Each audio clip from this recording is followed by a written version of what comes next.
সবসময় আলোচনার কেন্দ্রবিন্দুতে থাকে, কিন্তু সম্প্রতি নর্থ ইস্ট নিউজের একটি অনুসন্ধানী প্রতিবেদন আমাদের সামনে এমন এক তথ্য নিয়ে এসেছে যা শুধু বিস্ময়করই নয় এবং বরং রীতিমতো রহস্যময়। একটি দেশের সেনাবাহিনী, পাকিস্তানের একটি রাষ্ট্রীয় প্রতিরক্ষা সংস্থা এবং ঢাকার একটি সাধারণ টেক্সটাইল ডাইং কোম্পানি, এই তিনের মধ্যে কী সম্পর্ক থাকতে পারে? কেন একটি কাপড় রং করার রাসায়নিক কোম্পানি বাংলাদেশের প্রতিরক্ষা কেনাকাটার মাঝখানে এসে দাঁড়ালো? খবরের শুরুতে যে শব্দটা সবচেয়ে বেশি গুরুত্ব পেয়েছে তা হলো স্ট্রেঞ্জ ট্রায়েড বা অদ্ভুত ত্রয়ী। প্রতিবেদনটি বলছে বাংলাদেশ সেনাবাহিনী এবং পাকিস্তানের রাষ্ট্রীয় মালিকানাধীন প্রতিরক্ষা উৎপাদনকারী প্রতিষ্ঠান global industrial and defence solution বা GIDS এর মধ্যে একটি সেতু বাঁধন তৈরি হয়েছে। কিন্তু এই সেতুর মাঝখানের খুঁটিটি কোনো বড় প্রতিরক্ষা বিশেষজ্ঞ প্রতিষ্ঠান নয়, বরং ঢাকার একটি টেক্সটাইল ডাইং ও কেমিক্যাল কোম্পানি। প্রতিবেদন অনুযায়ী এই প্রতিষ্ঠানটির নাম die stuffs and chemical limited. এখন প্রশ্ন জাগতে পারে, যে কোম্পানি কাপড়ের রং নিয়ে কাজ করে তারা কিভাবে পাকিস্তানের বড় বড় মিসাইল, গোলাবারুদ কিংবা ড্রোন প্রযুক্তির ডিল হ্যান্ডেল করছে?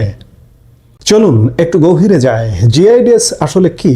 এটি পাকিস্তানের সবচেয়ে বড় রাষ্ট্রীয় প্রতিরক্ষা সংস্থা, যারা ড্রোন থেকে শুরু করে গাইডেড অস্ত্র তৈরি করে।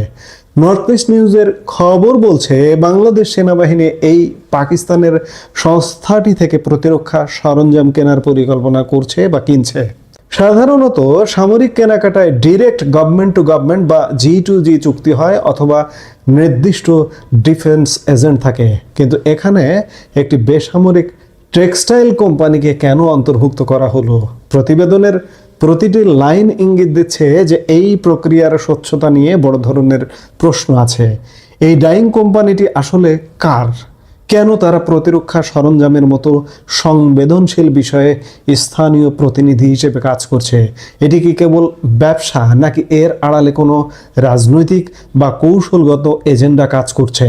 নিউজের প্রতিটি লাইন ধরে যদি আমরা আগাই, তাহলে দেখা যায় যে এখানে নিরাপত্তা ঝুঁকির কথা বলা হয়েছে, কারণ প্রতিরক্ষা সরঞ্জাম কেনাকাটা মানেই সেখানে বিশাল গোপনীয়তা এবং টেকনিক্যাল তথ্যের বিষয় থাকে। একটি কেমিক্যাল কোম্পানির যদি এই সংবেদনশীল ডেটা বা নথিপত্র অ্যাক্সেস করার সুযোগ থাকে, তবে তা দেশের নিরাপত্তার জন্য কতটা নিরাপদ?